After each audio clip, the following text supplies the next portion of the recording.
Some brands offer you low finance, or cashback, or servicing. Renault don't do ors. We do ands. The Renault Kadjar with 1.91% APR and €1,000 cashback and 3 years servicing, saving you thousands. Renault, the brand with the ands. Visit your local Renault dealer. Finance is made under a hire purchase agreement. Terms and conditions apply. Deposit required. Subject to lending criteria. See Renault.ie. Rise up! Team Red! Rise up! Team Red!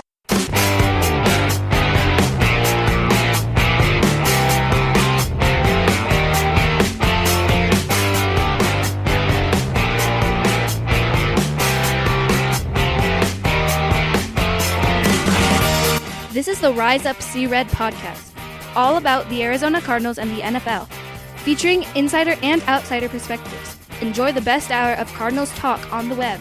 Now here are your hosts, Jess Root and Seth Cox.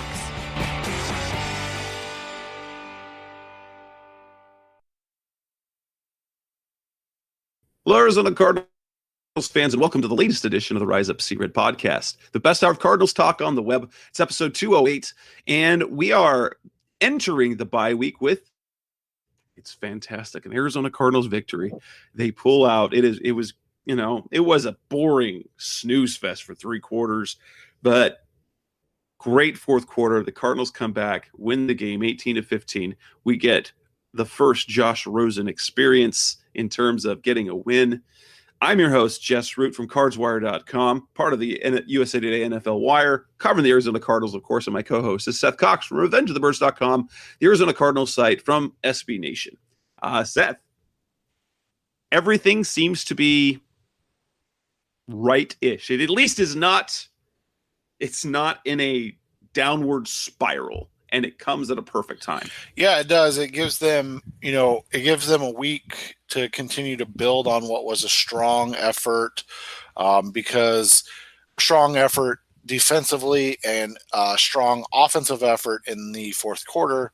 And when we say build on, we mean that fourth quarter effort, because they go up against the best offense in the NFL coming out of their bye. So that's the look ahead. So looking back at this game, I mean, we can skip three quarters of it because there was nothing to really talk about, like you said.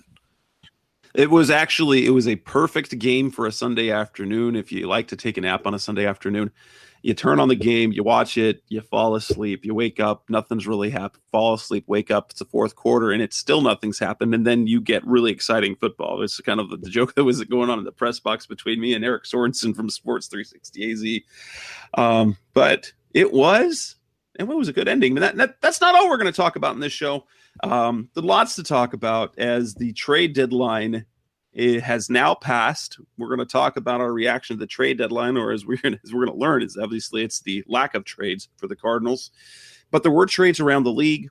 We're going to take a look at the Byron Leftwich offense and what we find hopeful, what concerns are, and talk a little bit about the trends that were different, which a couple of really interesting interesting tidbits that we'll find out if they become trends in the weeks to come. We will talk about the defense as against the 49ers. The Cardinals went back to a true base 4-3 defense. That meant Dion Buchanan. And then we'll talk more about the win, the reactions, and what it means moving forward. So that's what we're going to talk about on the show. So let's talk about first trade deadline reaction. The Cardinals were in a lot of rumors and a lot of speculation. And then you had, I could count. So thanks to Jason LaConfora, first they were open and perhaps even shopping Dalen Buchanan and Hassan Reddick. Patrick Peterson was then, they were open to it. And then we find out that Patrick Peterson, in fact, requested a trade. And then there was, trades that we would like to see happen. That was an article that came up somewhere. And of course, there was the talk, trade Larry Fitzgerald to a winner because it's the end of his career and things like that. And ultimately, the Cardinals did nothing. Was that what they should have done? It's one of those things where you look at it. I was never really on board with trading Patrick Peterson because, as we talked about last week, trading a cornerback, trading a defensive end, a left tackle if you have one, or obviously a quarterback is just asinine. Unless we talked about that package that ESPN floated where you get Trey Waynes and a first and a third, and like that was the only one that made any sense to me because you got a immediate replacement for Peterson, and then you got a first round pick on top of it. But like it didn't make sense to me. And then the whole Fitzgerald thing is one of those things. I think if he goes to management and says like, hey, this isn't what we had discussed, can you guys, quietly see if you can find something that works for me to one of these, 4 teams, and he gives them a list. I don't think, obviously as lifetime Cardinals fans, as you and I are, we are upset because they put Larry Fitzgerald in that position to have to ask that. But in the same sentence, it's not like you're going to get anywhere with Larry Fitzgerald this year. And 2, if he decides, hey, this is my last year, I'm not coming back, so I want to be playing as long as I can in the 2018 season, I think he's earned the right to do that if he goes about it the right way. Obviously, he didn't because, there was no leaks, there was no nothing. Like it wasn't what he wanted to do. So he was fine with staying an Arizona Cardinal. The reality was like, there's not like they're going to get anything for him. I mean, what were they going to get? A 5th round pick that went to the speculation, like the trade, it was a 3rd or a 4th round pick. And you're like, ew. Yeah. So, but so again, if he says, hey, do it, then I think out of courtesy to everything he's done for the franchise, you have to try. But there's no reason to shop him other than unless he's saying, hey, shop me. Because, again, it's not like they have a lot of options to replace him. And so you take your leading receiver in terms of receptions and you get rid of him, and then you create a bigger hole than what you already had. Reddick and Buchanan are different, and they're different in and of themselves. Obviously, Buchanan, because it was kind of like the HaHa Clinton Dix, the Ty Montgomery, the whoever, all these other guys that just got traded were that you're like, oh, aren't those guys good? Why are they getting traded? And then it was like, oh, it's for a 4th round pick. And then it was like, oh, it's because they weren't going to be re-signed by their current team. So if Dejon Buchanan went, I mean, that was the reason, right? Like it was the Dejon Buchanan experiment is over in Arizona. Steve Wilkes, they're obviously going to make plans that he's back in 2019, so they're not going to necessarily make him fit a square peg into a round hole and whatnot. So from that perspective, it all kind of it all would have made sense if that was something they decided to do. Obviously, they didn't. Reddick was a different thing. Reddick is one of those where how do you give up on a 1st round pick in year 2 unless you get a pretty good return on investment? And I'm not saying you have to get the 13th pick, but I would assume you'd want a player and then like a day 2 pick. And again, that's a really dangerous thing to cut bait this early on an athlete. It's not like he's Buchanan where he's had a good season in 5 seasons. And so you kind of know where he's at. It's a guy that has now played 4 different positions in the NFL in 22 games. So like you're giving up on a guy without actually knowing what he can do. So right. And he's making plays and showing improvements. I think it's different than Buchanan, and ultimately Buchanan probably was still more valuable than a throwaway day 2, day 3 pick. on an offensive lineman that's going to get cut in a year. That type of thing.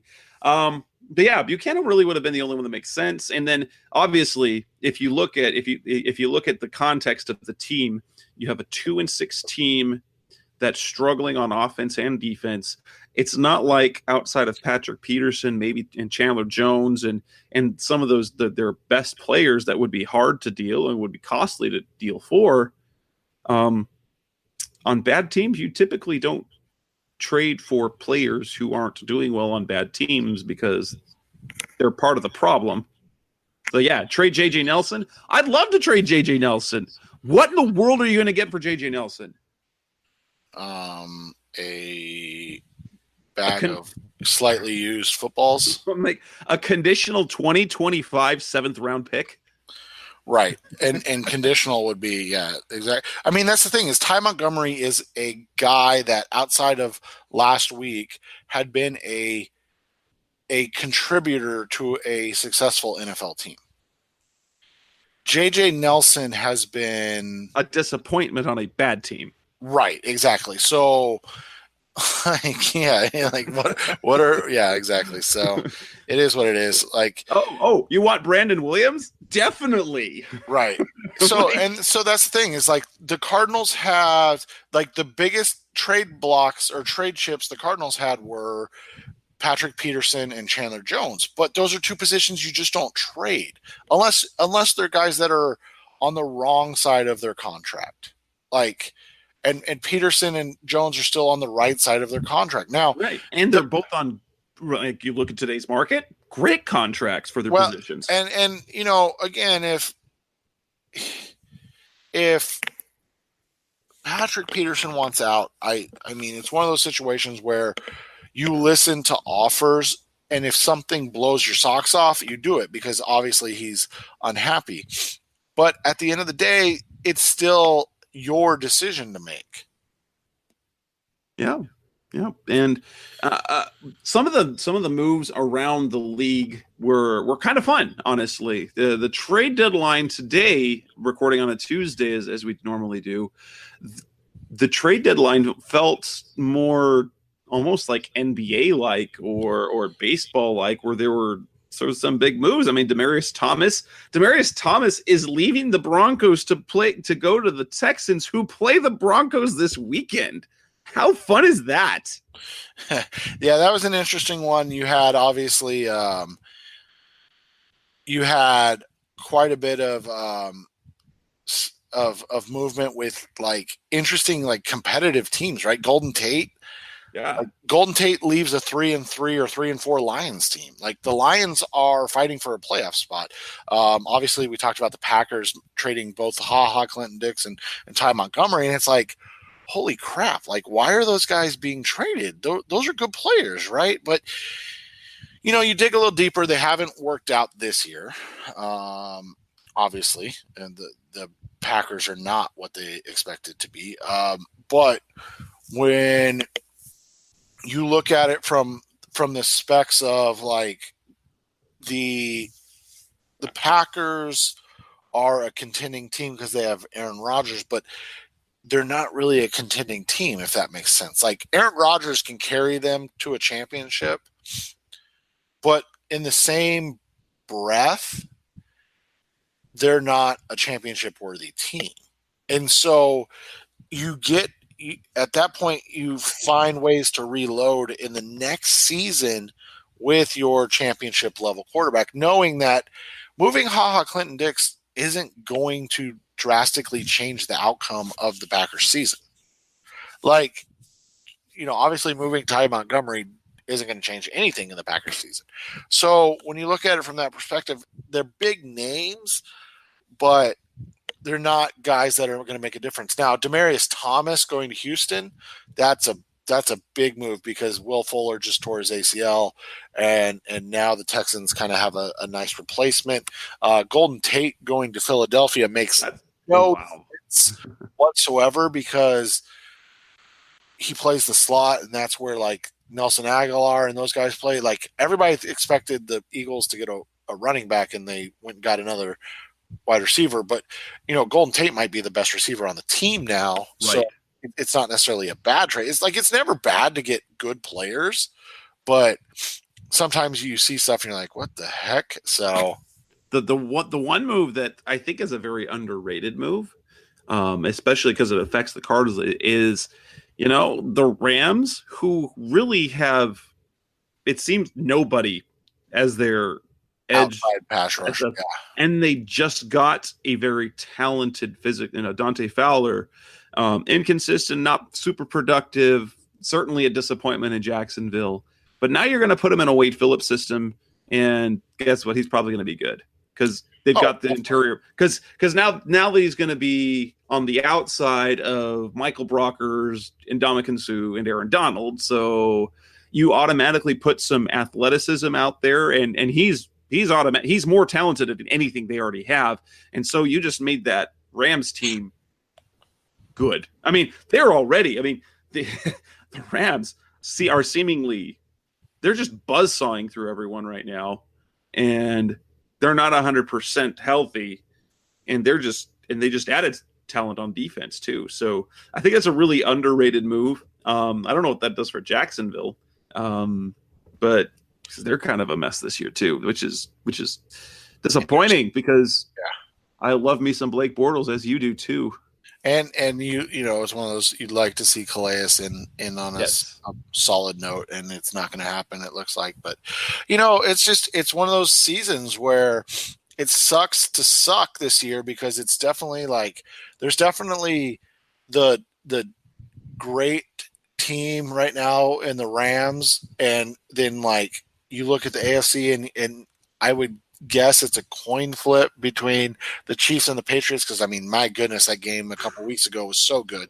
And then you think that the Saints can maybe compete with the Rams, like they have a really good offense and their defense has improved, but like it'd be nice to even be in the mix because God forbid, you never hope for this, but like one injury, like Jared Goff goes down, all of a sudden, like you feel like that Rams team's really beatable, Drew Brees or Pat Mahomes or Tom Brady.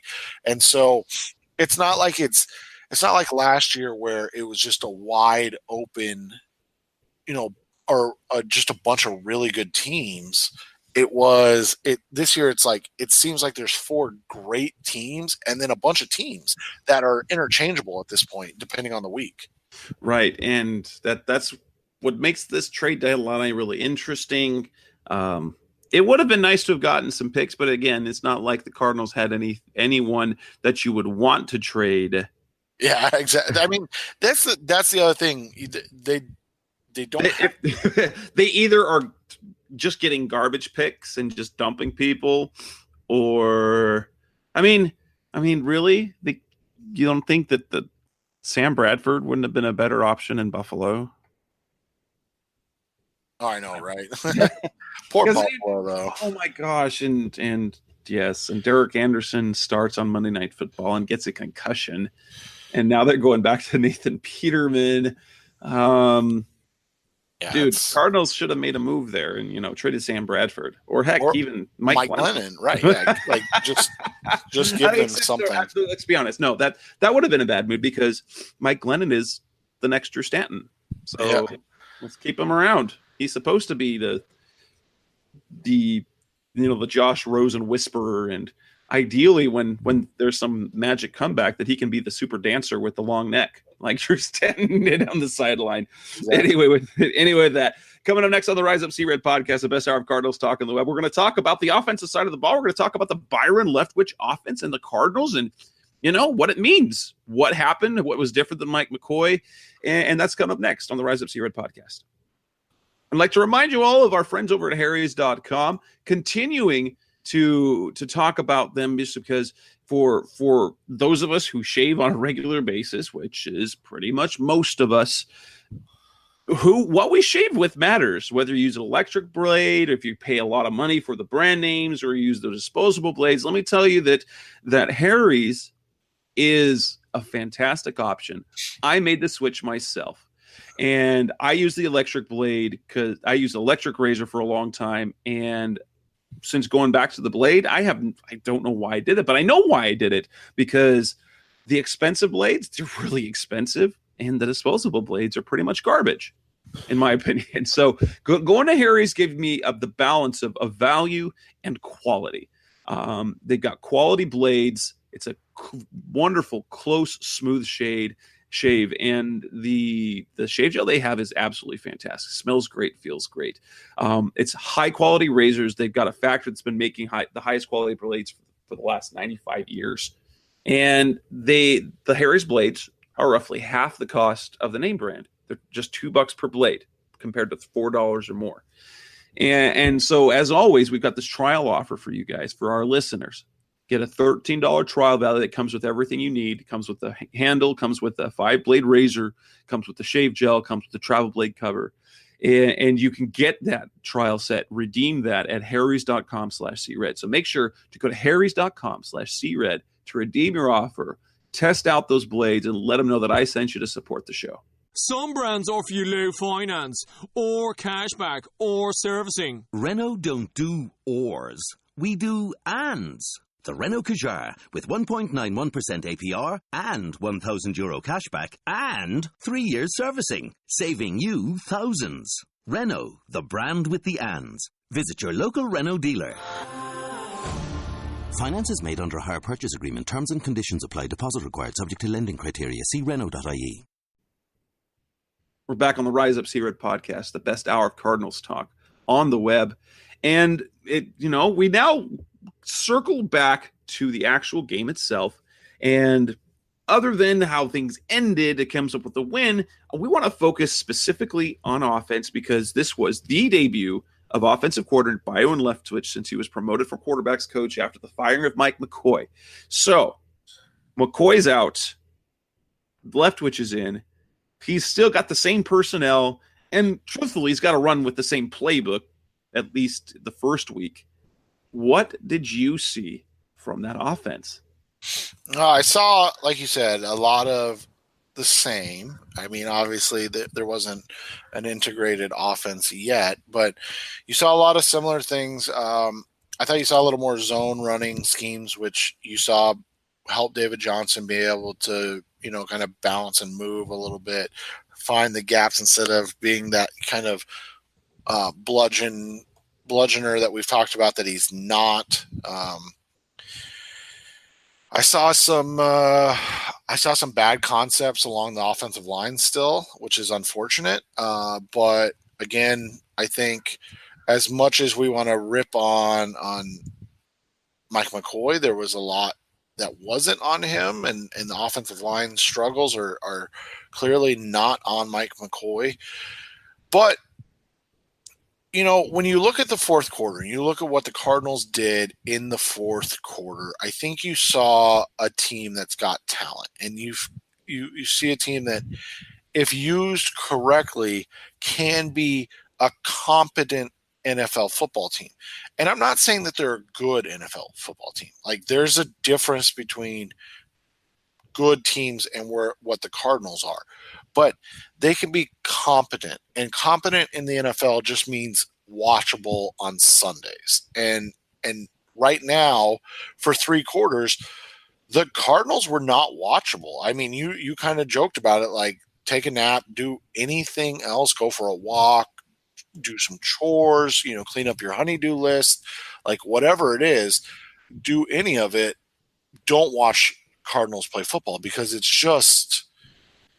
been bad. And so when you do it from that, to then the fourth quarter where it's a little exciting, you go a little up tempo, you remember that you have a first ballot Hall of Famer on your team and he can still play at a high level. Things look different. And I think that's what we saw. I will say this, the 2 biggest changes I saw before the fourth quarter were Leftwich's willingness to use more zone runs, and then obviously the screen game. Yes, very interesting. Now, you just want to go at a surface level. You really couldn't have asked for, at least production, a more perfect debut for Leftwich based on what Cardinals fans have been craving, what the coaching staff, what Steve Wilkes has been asking, because if you just look at the surface, what you saw was they had their highest offensive output. Now, it's the first time they went over 300 yards this year. Oh, my gosh. That's so sad. It's week 8. David Johnson hit the century mark in scrimmage yards. It was exactly 100 yards.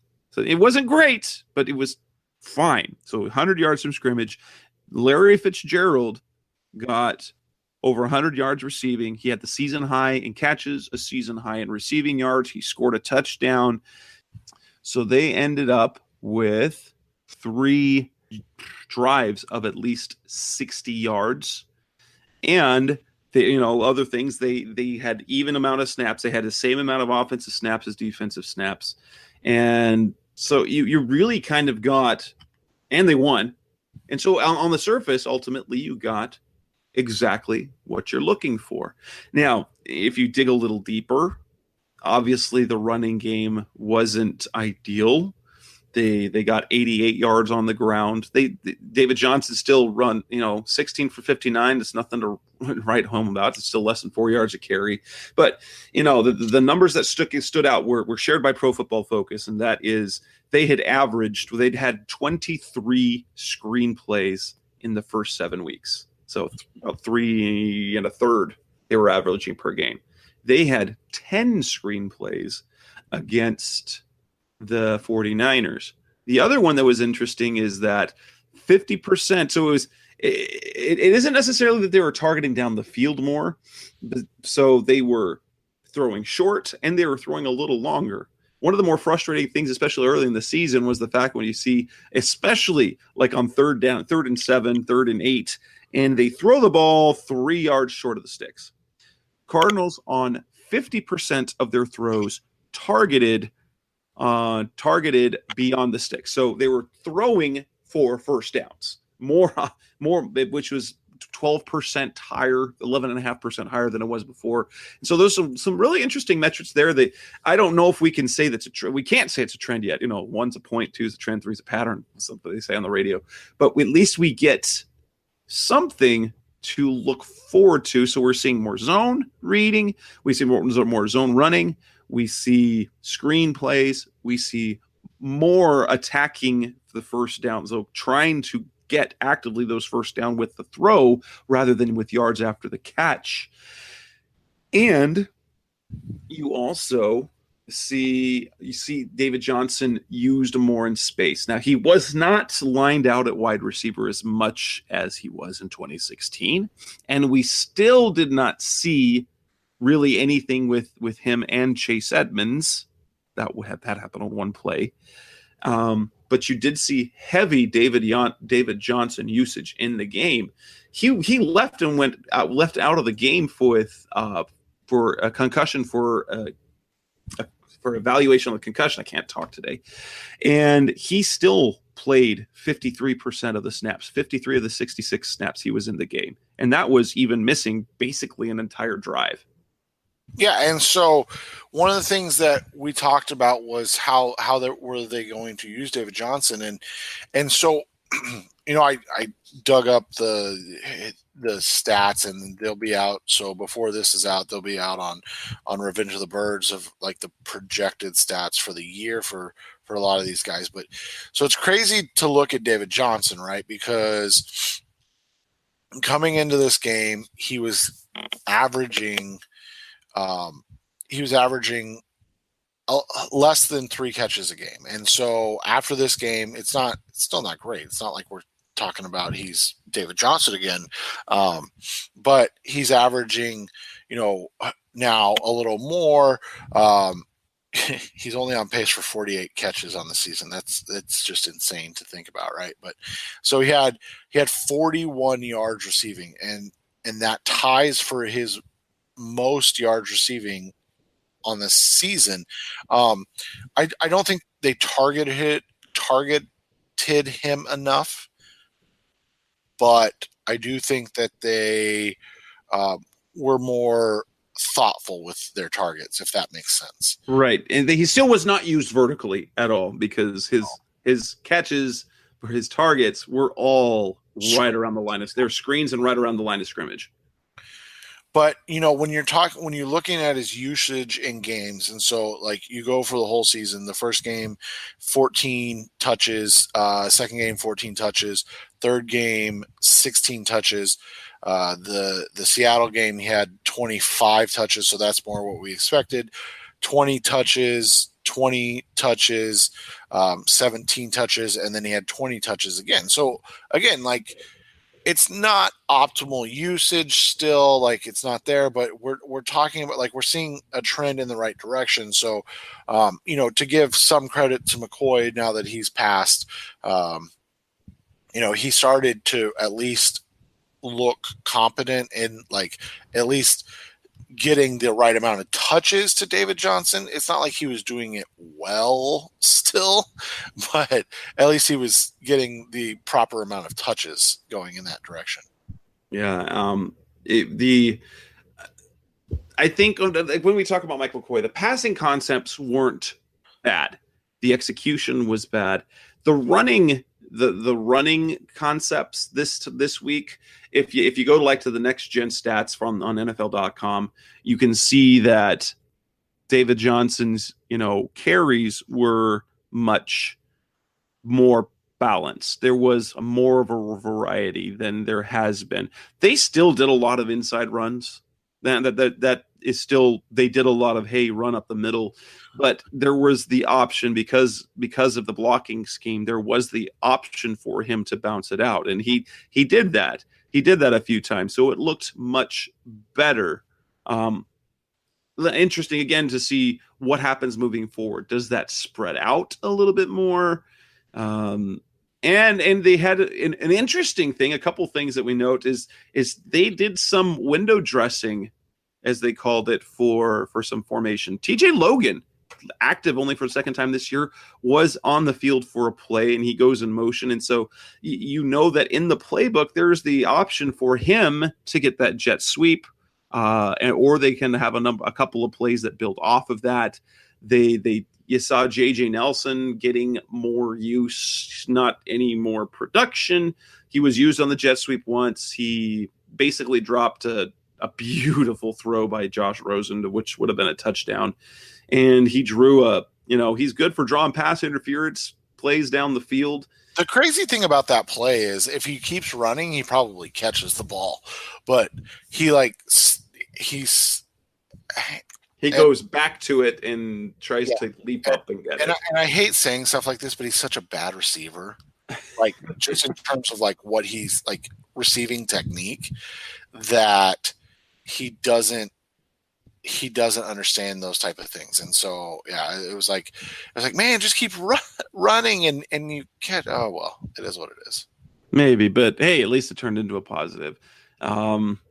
I liked what I saw, but for 3 quarters, you were wondering, maybe Mike McCoy wasn't the problem. And I still think that's a fair thing to say. Like, we still don't know if Mike McCoy is the problem. However, we can say without a shadow of a doubt that in terms of ingenuity, we'll start with that word, that Byron Leftwich is going to be better. We know that we're going to see a more diverse game plan, and we're going to see concepts that fit the talent more. And so all of those things kind of override the idea of was Mike McCoy the problem? Right. And I'm really excited to see what there is moving forward. Now, I don't want to make this sound better or worse than what is, but also it is important to note when the Cardinals started playing better offensively in the fourth quarter, because they put up 186 yards offensively in the fourth quarter, and they finished with 321. Oh, you're going to be buzzkill now? Just so this is, and I probably should have brought this up later on in the show, but before we get super high and think, hey, that they're going to be able to buzz the ball down the field the same way that the Chiefs and Rams do, just understand the 49ers, which are a bad team to begin with and already had injuries in the secondary, lost 2 more players from their secondary in the fourth quarter. So they lost Jaquiski Tart, they lost Anton Exum, and so they were down to Tyvis Powell. And in talking to Chris Biederman, formerly of Niners Wire, now works for the Sacramento Bee, I was talking to him after the game, though. Tyvis Powell gave up both those touchdowns, and he is basically not good, and you really don't want him on the field. But when you're left with it, this is kind of the equivalent of being left with, Jamar Taylor and Brandon Williams as your cornerbacks. And so Jamar is kind of what they have in San Francisco right now. It's the equivalent of, hey, you've got Patrick Peterson, Brandon Williams, and Rudy Ford playing in the secondary. Yeah, and so it's not optimal, but that is something that we haven't seen, and I'll say that as well, that we haven't seen from this team this year, is that they've taken advantage of bad teams. Right. And so, I mean, because that's the thing is, like, think about what Jess said earlier. This was the first game where they had 300 or more yards in total offense. So you can point to that San Francisco game all you want, the first one, where they scored 28 points, but 21 of those points were on the defense.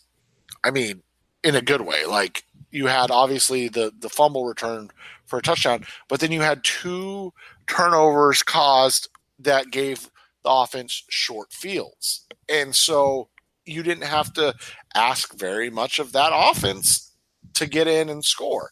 And so when you look at it from like all of those angles, like Jess said, it was against a bad team, but it was something we haven't seen even against bad teams this year. And with that, let's wrap up the talk of the offense. When we come back on the Best Hour of Cardinals talk on the web, the Rise Up C Red podcast, we'll talk about the defensive side of the ball and a return to the 4-3 defense. Dayon Buchanan stopping the running game, and will we say it more? That's coming up next on Rise Up C Red. We're back on the Rise Up C Red podcast. We're going to talk about the defensive side of the ball, and the biggest takeaway, I think, that it was a big talking point against the 49ers is that they opened and stayed in a base defense pretty much the whole game. Now, when the 49ers went with their base offensive packages, the Cardinals went with 3 linebackers. That meant playing time for Dayon Buchanan, who didn't have a bad game.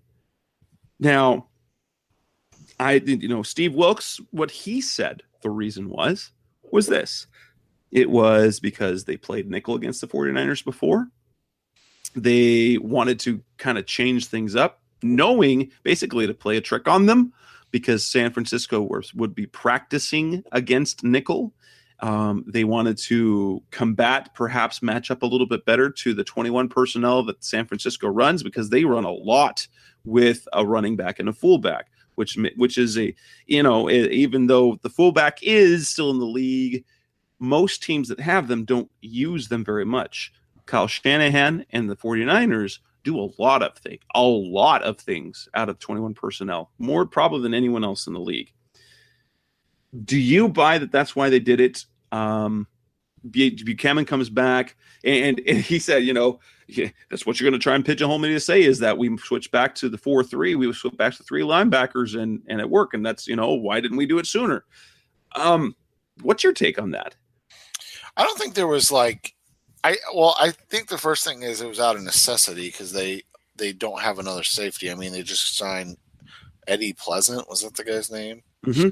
Some that's not a real name, but yeah, something like that. And because Trey Boston's injured, and for how long, who knows? Maybe he's back, next week.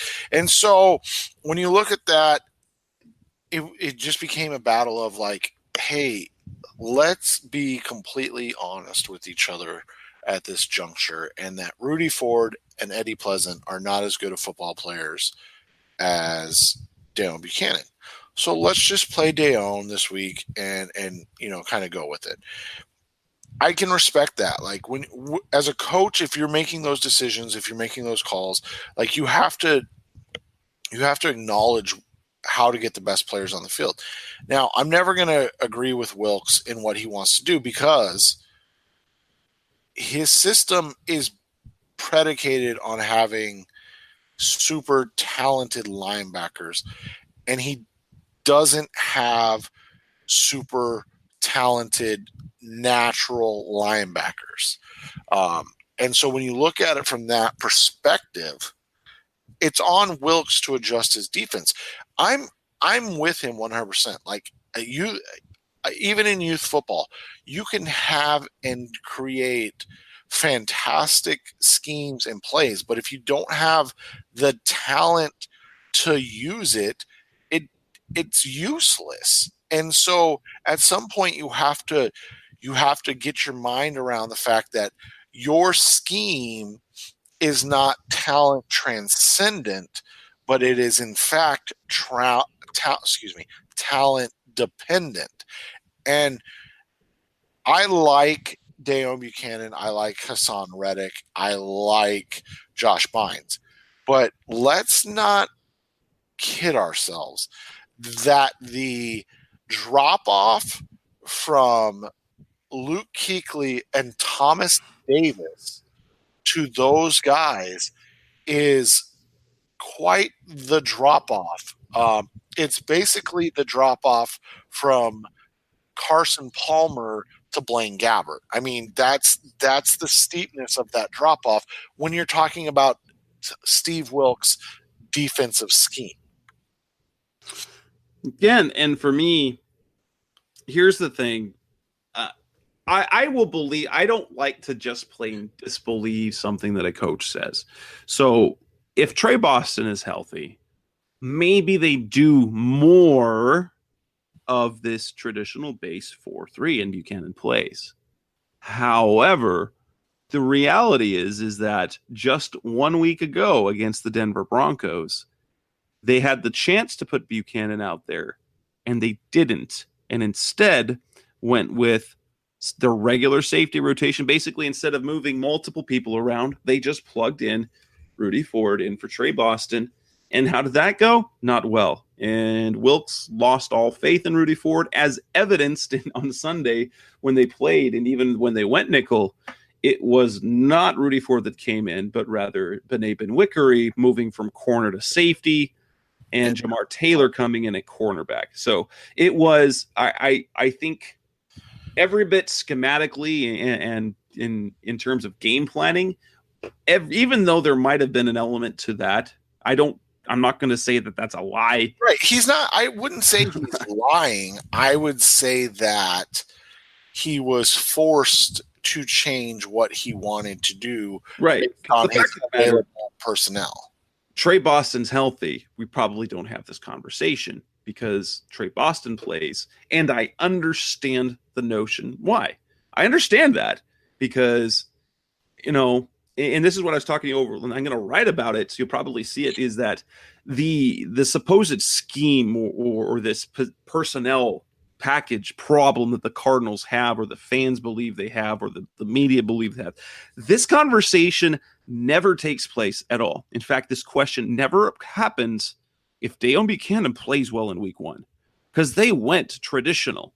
They went with 4-3. They went with all three of the linebackers on the field in week 1. And guess what? Buchanan was bad. So if Buchanan plays well at the beginning of the season, I don't think anything changes. And, I think, they might go in some nickels. In fact, I have no problem with them doing what they're doing, because I'm going to go back to the core of what Steve Wilks always says. Steve Wilks says the reason why he and they scheme, they say they use nickel in base, and they believe they have the personnel to do it, is, and on offense, when you're in base and you get a base defense, what you're always trying to do is to create mismatches, especially like David Johnson. When you go nickel, you eliminate that. Now let's go back to, what Dayon Buchanan is initially. The truth is, That's what the Cardinals have always been doing, because Dalen Buchanan was supposed to be that hybrid player, that defensive back who can play linebacker. So if Dalen Buchanan is playing well to begin with, technically, just like the Cardinals have been doing for the last 6 years, is playing a base nickel. We just stopped thinking about Buchanan as a defensive back because I think literally we've never seen him do it. I don't know if he's ever been lined up as a safety technically since he started career. That might be a little bit hyperbole, but it's been almost none. And so whether it's Buchanan in there or Budda Baker in there or Antoine Bethea, Buchanan's a little bit bigger. But I mean, ultimately, that's what they were always doing. We never have the conversation at all if Buchanan is good. And at that point, we would be looking at a rotation of some Buchanan playing and some Boston playing, because that's how it's going to go. Because Antoine Bethea plays every snap, Budda Baker plays every snap. And what we saw on Sunday, Dalen Buchanan played 39 of 66. So they played a lot of base, but they played a lot of base because the 49ers do a lot of 21 personnel. And then they went nickel. So Buchanan came off the field, and they brought in Jamar Taylor, slid Benet Wickery, and it worked out. It worked out pretty well defensively. Now, the disappointment is the fact that what was that supposed to be initially at the beginning of the year is the fact that it was always supposed to be, even a nickel, Buchanan and Reddick on the field because of their elite athleticism. Yeah, and so now you're to the point where, that's what I said at the beginning of the show. Like if they cut bait with Dalen Buchanan, if they trade Dalen Buchanan, it makes sense because he doesn't have a place in Steve Wilks' defense. And it's not that he's not a good player. Again, it's just Steve Wilks' concepts and schemes he doesn't fit right now, or probably ever. And so when you look at it from that perspective, that's kind of what Jess is saying is like if Dalen Buchanan was a good fit, Dalen Buchanan would be playing. I don't think it would be that. And so that's, that goes back to what I was talking about with the scheme. Like, I know this is what he does and he's been successful with it. But to me, it just becomes this idea of like your scheme can't dictate who you are. Your personnel kind of dictates who you are, and you just have to be willing to adapt, even if it's in the short intermediary for a season, and then say, hey, Steve, get me this linebacker, and then start to change it. But when you're trying to force a square peg into a round hole, you're getting the results that you've seen.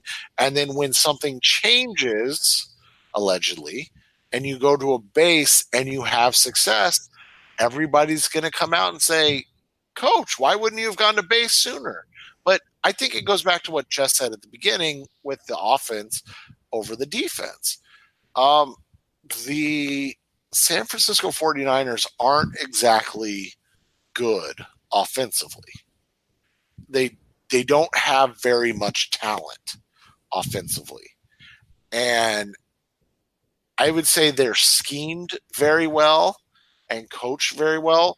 They just lack any discernible talent on that side of the ball outside of, their offensive line and Matt Breida, which is why they've been in a lot of football games. I mean, if you look at their scores, it's not like they're just getting pummeled, right? Like they hung with Green Bay on Monday Night Football.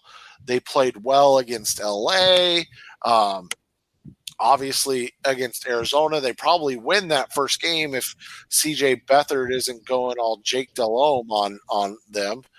So all of those things, and then in this game, it wasn't the 49ers offense that lost them a game. It was the fact that their defense is just kind of awful. And so when you look at it from that perspective, like, I think Shanahan's ability is fairly impressive to get anything out of this offense. And so the fact that the defense was good this week, I think I do think you, like we said, you still give the Cardinals credit. You haven't done it for most of the season, so this was a good effort. And then you look at it and go, let's see you do it next time, and then we look, and next time is the best offense in the NFL. So it's like, all right, well, let's not take this at face value either. Can we get a game against a solid team? Like we're going from the 49ers to the Chiefs to the Raiders. Like, can we get like just another average team to see where the Cardinals stack up, as opposed to going from bad to great to bad?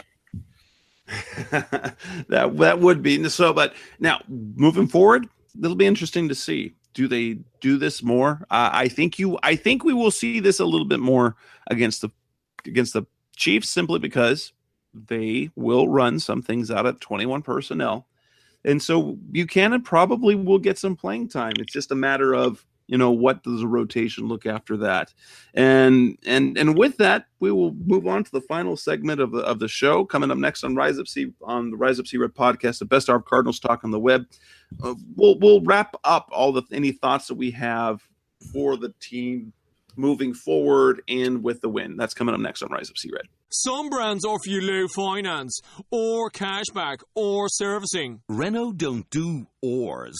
We do ands. The Renault Kadjar with 1.91% APR and €1,000 cashback and 3 years servicing, saving you thousands. Renault, the brand with the ands. Visit your local Renault dealer. Finance is made under a hire purchase agreement. Terms and conditions apply. Deposit required. Subject to lending criteria. See Renault.ie. We're back on the best hour of Cardinals talk on the web, the Rise Up See Red podcast. And we're going to wrap up the show with some more reactions to what we saw in the win. What does it mean moving forward? Now, they've got 2 wins. The offense is looking a little bit better. The defense is looking a little bit better. How many winnable games do you think are actually on the schedule? When you look at it coming back, I just don't see any way that they're going to beat the Chiefs in Kansas City. Even coming off the bye, it's the NFL. Anything can happen. The Bills beat the Vikings, so anything can happen. But you have a guy in Patrick Mahomes who's likely the leading candidate for the MVP. And you've got an offense in Arizona that hasn't shown that they're ready to compete in that sense yet. So I don't see that. Oakland's a bad team. Arizona, as a bad team, should be favored in that game. Hey, did you know that the Cardinals weren't favored this weekend? Like, that's absurd to me.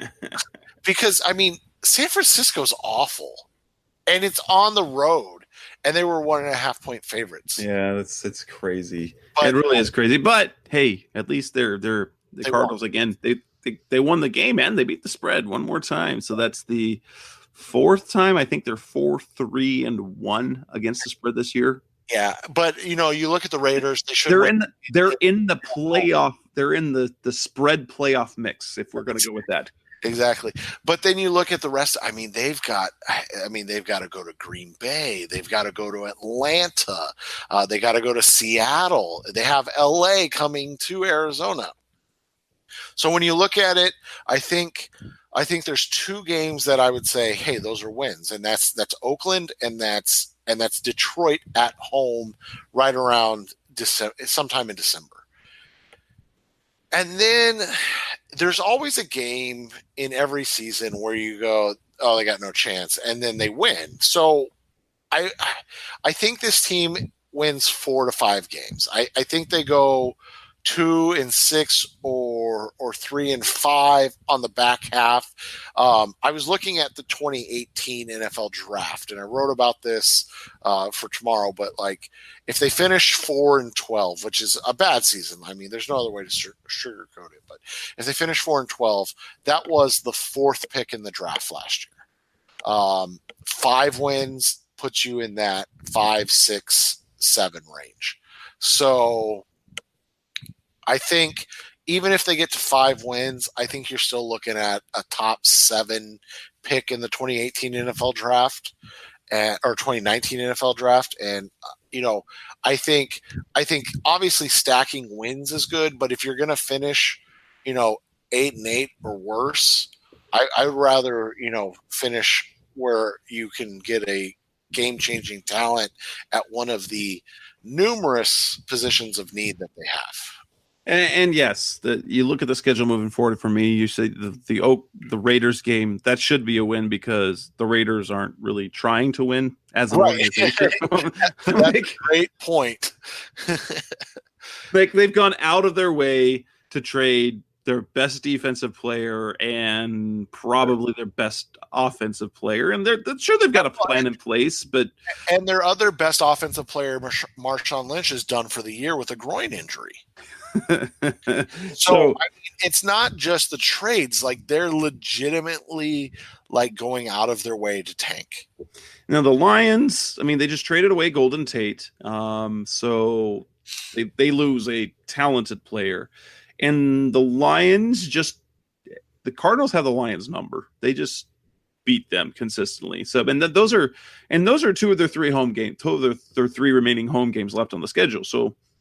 Cardinals fans, hey, you're probably going to see their other win. You're maybe going to see two of their other wins, and then it's just a matter of. I mean, look at the teams they're playing. So, I mean, as you look at the Cardinals' defense, and you realize, oh my gosh, there's no way they can do any of this because look at the offenses that they have to play. They have to play the Chiefs with Patrick Mahomes. They have to play the Rams one more time. They have to play the Seahawks, who offensively have been fine this year. You have to travel to Green Bay and Aaron Rodgers. You have to travel to Atlanta and play that Atlanta offense. And they're inconsistent, but they still can put up points. The only saving grace is that, well, two things. Now that we hit the second half of the season, this is when the Cardinals defense should gel, which means, hey, if this is a good defense, like in terms of if this is a good scheme with good talented players, we should see them perform well or better or be able to limit these high-powered offenses. And then the other side of the ball on offense, if they show any growth, a lot of the defenses that they play will be subpar at best. Kansas City's defense are saved by the fact that their offense is nearly unstoppable. Green Bay's defense, nothing to write home about. You look at the Rams, good defensively. Seattle's defense, also not all that great. Atlanta's defense, come on. So these are games that they can, if the offense gets competent and the defense is closer to what we expect, they won't be ugly games. They should be competitive games at least, and maybe they can sneak at least one, maybe two wins, and then make me look brilliant by saying they're going to go 6-10. Yeah, and I think that's what your hope is at this point, is that they're competent, they're competitive, and they're putting up they're putting up competition and looking like an NFL team, and you're not going, oh crap, I have to go cover the Cardinals again. It's not the first three quarters, but instead it's the fourth quarter of the last game. Yeah, and let's kind of look back at the game. Another really bright spot to me, in fact, a very promising thing that we saw on the Cardinals was on the defensive side of the ball is that, guess what? Marcus Golden looks like he's back. He had a Chandler Jones-like game against the 49ers, like the Chandler Jones had in San Francisco. He was all over the field, 7 tackles. He had 2 for a loss. He had a sack. Didn't force a fumble like Chandler Jones did, but it would appear that the pass rush is going to be fine. They picked up, I think it was 4 sacks against the 49ers. I believe they have 24 on the season, I believe, which puts them, top 10 and average of 3 a game. So to see Marcus Golden play well on that other side of the defensive line, Chandler Jones plays well. If you get that other edge setter and that pass rusher, that's going to do wonders for what they do defensively. Robert Nkemdiche got heavy playing time. Corey Peters was out, and that was even more impressive is the fact that they weren't horrible. They were fine against the run without their best run defender. And Robert Nkemdiche came back in, and with the exception of one play where he, got up, he reached and was out of his gap. There was a big play involved, and another, I think it was Dalen Buchanan. Basically, they gave up 107 yards. If they and 26 of those came on one carry by Alfred Morris, which was a mental error. They stayed out of they got out of the gap. They take that away, and then you're looking at, about an 85 yard performance by the 49ers, who were the second best rushing team in the league. And so the rush defense might be almost there.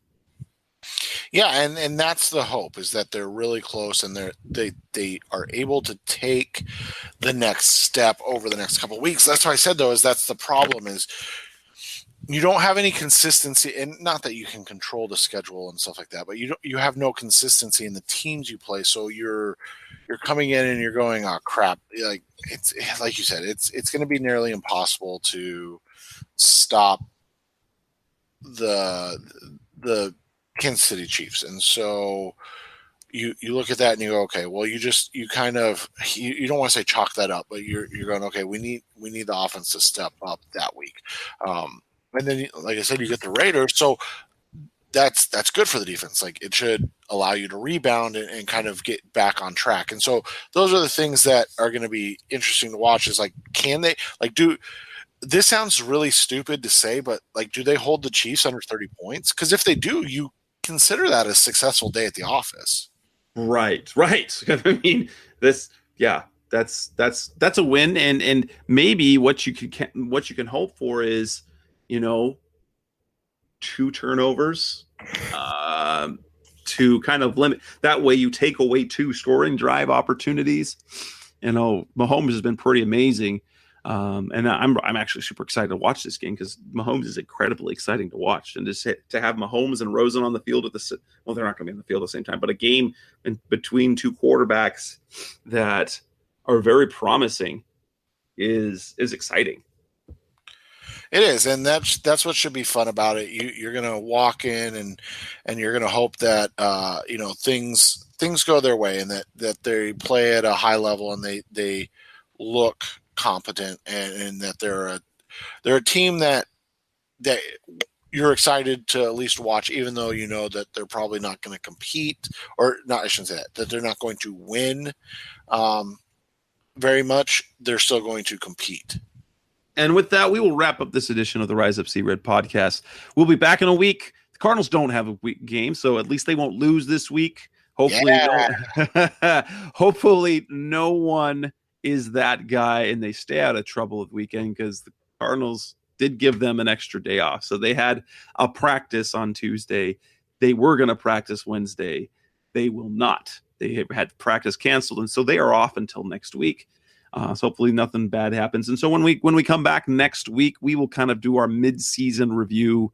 It won't be talking about any particular game, and we'll kind of break down, is there any way in the world they can beat the Kansas City Chiefs? And so we'll talk about some fun scenarios. And with that, that's Seth Cox from RevengeOfTheBirds.com. I'm Jess Root. This is the Rise Up Sea Red podcast, the best hour of Cardinals talk on the web.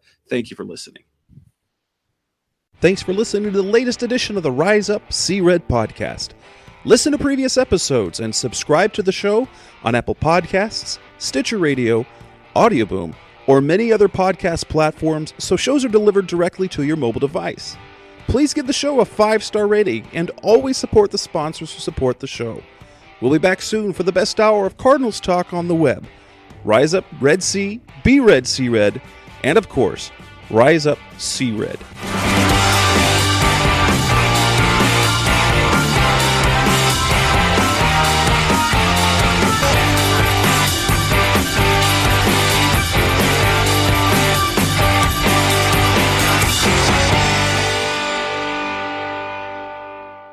Rise up!